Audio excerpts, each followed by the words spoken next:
Eu vou contar uma história pessoal que me deixou chocado por bem, que vale pra gente. Eu tenho uma prima em 2º grau que mora em São Caetano aqui, do lado de Caruaru. Então não é história de Chico Xavier lá em Uberaba não, que a de Uberaba é melhor do que a minha. Mas eu vivi.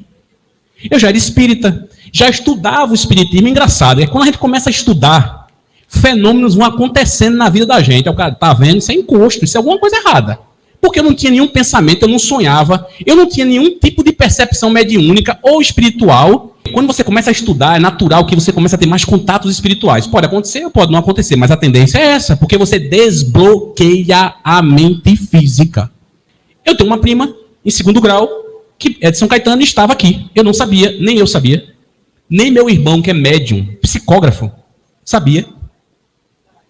E por fim, a gente foi para casa da minha avó, como fazia costumeiramente todo domingo. E eu quero encerrar com essa história, só para vocês terem uma ideia. Ao chegar lá, essa minha prima, que eu não tenho contato muito com ela, quase nada. Na minha vida toda, se eu vi 2, 3 vezes, foi muito. Agora, minha mãe, sim. Sempre teve muito contato com ela. Eu sabia, porque eu tenho muito contato com a família, mas meu irmão mais novo, desligado, completamente desligado, nem isso ele sabia, que ela tinha uma filha que morreu com meningite. Eu sabia. Mas ninguém, nem eu, nem minha mãe, nem meu irmão, que estávamos indo para casa da minha avó, sabíamos que ela estaria na casa da minha avó. Então ninguém tinha, ela chegou de surpresa. Inclusive, naquela época, não tinha WhatsApp, nem Facebook, nem Orkut. E para começo de conversa, nem celular. Faz um tempinho, não faz? Tinha celulares, mas poucas pessoas tinham. E a gente chegou na casa da minha avó. Eu muito jovem, e meu irmão muito mais ainda, que é o mais novo. Quando a gente chega na casa da minha avó, essa prima está sentada na sala, no sofá, e a gente foi passando. E mamãe, quando a viu, fulana, tudo mais, não falou da história do desencarne da filhinha dela. Ela estava, meu amigo, desfigurada, como uma mãe sofrida, naturalmente se apresenta diante de uma dor daquele tamanho. Ela não se alimentava há muito tempo. Ela não dormia há muito tempo, há meses. E ela estava, como a gente diz, uma morta-viva. Eu sentei do lado dela, meu irmão passou direto, mais novo, foi logo para a cozinha, que ele tem uma fome horrível, deve ser uma questão reencarnatória. E ele passou para a cozinha na casa de vovó. E a gente sentou ali e começamos a conversar com ela. E as lágrimas dela caíam, ela não dava uma palavra, só chorava. E mamãe abraçou, acolheu ela, conversou, e eu fiquei ali do lado. Daqui a pouco meu irmão chegou, aí assim para mim, tipo assim, o que está acontecendo? Aí eu, para ele. Aí ele foi e sentou do meu lado. Ficou comovido com ela, mas não sabia. Daqui a pouco meu irmão, desmaiou. Em cima quase da mãe de mim, desmaiou aqui por trás. E ele é comprido, né? A gente acha que faltou da comida, faltou alguma coisa, a gente ficou menor, ele é o maior. E aí ele caiu assim, quase que o sofá inteiro. Minha mãe se desesperou, pensando que ele tinha passado mal, eu também, sem entender, mas era um fenômeno mediúnico que a gente não entendeu naquele momento. Aí eu, Wendel, tá assistindo alguma coisa? E a pobre da mãe lá, que já ficou assim assustada, sem entender, ninguém entendia. Aí a voz linda, não do meu irmão, uma voz horrível, que a gente implica com o irmão, né? Mas que voz, a voz era diferente. Mesmo sendo pelas cordas vocais dele, mas era de uma criança. E maninha, quando ele fez maninha, eu me arrepio até hoje. Maninha, quando fez isso, aí ela ficou olhando assim, sem entender, aí a comunicação foi a coisa mais linda. Mãe, eu tô num lugar muito bonito, manhã. Assim mesmo, coisa de nordestino, que é assim, a comunicação nordestina a gente se entende melhor. Já percebeu? Manhã, eu tô num lugar tão lindo. Ela fazia tão lindo. Agora falando como criança, tão lindo. É cheio de criança. A senhora fica achando que eu tô sozinha. Eu fico lhe escutando, manhã. Eu não tô sozinha. A mãe sabia que ela estava em algum lugar. A mãe sentia que ela estava em algum lugar. Mas aquela preocupação de mãe que não vê mais o corpo, que não tem mais a presença. Onde é que está minha filha? No mundo espiritual não tem desamparo. Ela estava num lugar lindo. E ela falando para a mãe. Aí veio a prova que era ela. Aí não teve jeito. Aí não tem como eu não acreditar. Porque ninguém sabia do que ela vai dizer. E ela diz algo que é, assim, para mim, um marco na minha vida. Eu, Fábio, que estava ali. Que Deus me ofertou aquela oportunidade. Que eu não posso desprezar. São as oportunidades que Deus nos dá. Aí disse, maninha, assim que eu cheguei para matar a saudade de você, ela disse, eu pedi os meus brinquedinhos, os meus boizinhos.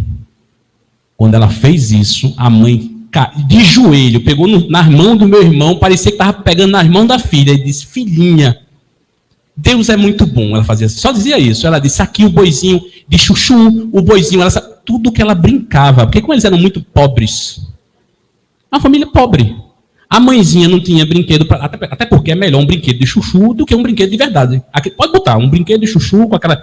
Quem já brincou aqui no Nordeste? Você pega um chuchu e ele vira um boizinho, você bota 4 palitinhos e bota em pé, vira um boi. Ela brincava na porta de casa, ela só tinha 6 anos. E brincava com a mãezinha dela ali, com o boizinho, com a vaquinha. Tudo era bichinho de legume com palitinho. Quem foi que contou isso pro meu irmão?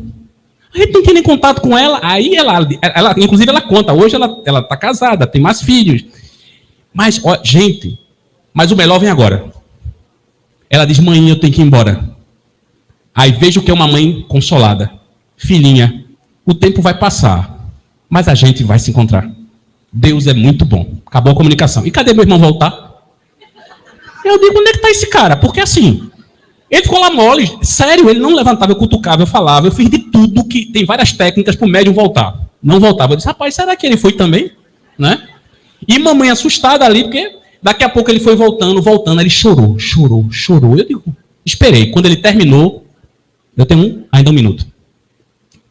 Eu não tenho não, eu passei geral, não foi? Foi mal, peraí. Então assim, é esse negócio que está quebrado. Aí, por fim, é culpa do relógio. Tem que ser um relógio maior, grandão, que aí demora mais, né? Aí, final.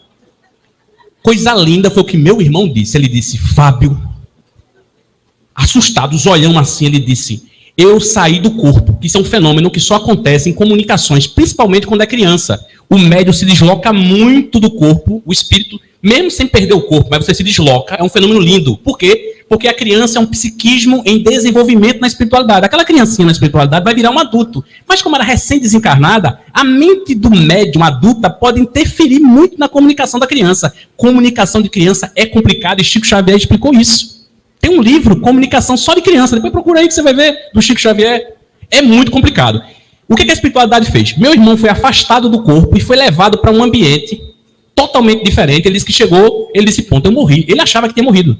Só que quando ele foi entrando nesse ambiente espiritual, era um túnel que tinha uma luz no final. Esse túnel, todo mundo tem um medo arretado, porque quando tu vê um túnel com uma luz no final, é porque morreu.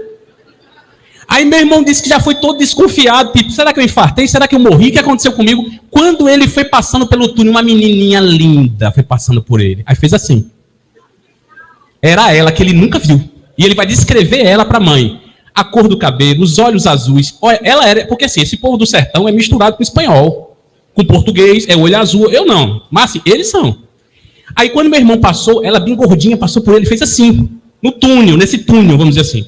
Quando meu irmão chegou nesse ambiente, ele disse, Fábio, 4 espíritos pareciam uma girafa. Os caras eram grandão assim, chegaram perto de mim e pararam. Aqui você não passa. Aí meu irmão ficou naquele ambiente, olhando para tudo, e parado diante desses 4 espíritos. E os espíritos, e rindo, os espíritos sorriam para ele. Daqui você não passa. Tipo assim, volte para o seu umbral. Mas segurou meu irmão e disse, tenha calma, porque a menininha precisa falar com a mãezinha dela.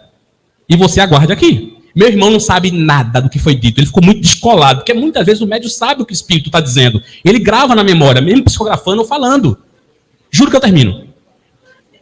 A parte mais interessante. O ar era perfumado. A temperatura desse Fábio não era nordeste. Isso eu estou aumentando, mas Fábio lá não fazia calor. Era uma temperatura fantástica. Eu me senti tão bem, com o ar, com o ambiente, com tudo, e longe. Naquela grama linda, naquele céu perfeito. Eu via crianças brincando, tinha adultos tomando conta, e aquela criançada espalhada naquele ambiente lindo. Eu me senti tão bem que eu esqueci minha mulher. Ele disse, pronto, já esqueceu logo a mulher. Esqueci a minha vida e disse para os espíritos, eu não volto para o meu corpo. Eu não volto. Ele queria o quê? Morrer. Ele queria viver. E aí os espíritos deram uma risadinha para ele, tu vai voltar daqui a pouco. Quando a menina volta para o ambiente onde ela estava, ele retorna para o corpo. Essa mãe foi no banheiro, tomou um banho, trocou de roupa. A minha prima juntou tudo e disse, gente, muito obrigado pelo apoio de vocês. Eu vim para aqui porque eu estava numa depressão horrível. E ainda estou. Mas o que eu vi aqui hoje é Deus dizendo para mim que eu tenho que viver. E eu vou encontrar minha filha na hora certa, no momento certo. Uma mulher que nunca leu uma página de nada que a gente estuda aqui, ó. e foi embora ser feliz, mesmo com a dor que carregava no peito. Para você ver, o New York Times, ainda na final da década de 90, começou uma pesquisa. Qual era a maior dor humana que o ser humano enfrentava? Alguém sabe dizer qual é a resposta? Qual é a maior dor que um ser humano pode enfrentar? A morte e de um filho, e se ele for também criança, a dor ainda é maior. Se for a morte de um filho e for criança, é a maior dor que um ser humano pode enfrentar. O New York Times fez uma pesquisa gigante e descobriu, planetária. Lembrando que tem mãe indiana, tem mãe que é muçulmana, tem mãe que é católica, tem mãe e pai que são espíritas. Gente, eu sou espírita. Tem uma diferença entre acreditar e ter certeza. Às vezes você acredita, mas não tem ainda uma absoluta certeza. É natural, não fique desesperado com isso, não. Faz parte da natureza humana. Mas se separar de um filho, porque a cronologia nos diz o contrário. A gente quer pai, a gente quer ser enterrado pelos filhos, ou cremado, como é o meu caso. Eu não imagino, não quero imaginar, mas hoje eu sei que é possível que isso aconteça. Eu estou encarnado. E eu posso ir primeiro, como meus filhos podem ir primeiro. As minhas filhas. Mas é fácil? Alguém aqui vai dizer que é fácil? Ah, não, mas eu sou espírita, gente, é fácil. Não é. E Chico sabia disso. Todos nós sabemos disso. Orlando sabe disso. Orlando, ele sente, não é uma psicografia fria, não. Ah, estou escrevendo, o espírito está falando, é para a mamãezinha ali. Ele sente a emoção do espírito. Vamos ter calma. A espiritualidade nunca nos abandona. Deus nunca nos abandona. De uma coisa eu tenho certeza. Esperemos o tempo certo. Não inventa de tirar a vida. Não inventa de fazer besteira, porque ela tinha pensado nisso. Ela disse para mim, Fábio, eu ia me matar. Porque eu não estava aguentando. E Deus faz isso. Chico Xavier disse que das mensagens que ele recebia, a maioria era para não espírita. Sabe por quê? Muita gente sofrida achando que a solução era tirar a própria vida. Não. A solução é viver. É viver esse momento mesmo com a dor. É quando passar para o outro lado, viver. Quando chegar do outro lado, voltar para cá de novo, viver. E assim sucessivamente, até que um dia a gente não precise mais do corpo físico. E vamos para outras tarefas na espiritualidade. Venha estudar a doutrina espírita, porque é uma coisa maravilhosa. Seja aqui, seja em outro grupo espírita. Muita paz, muita luz e fiquemos com Deus.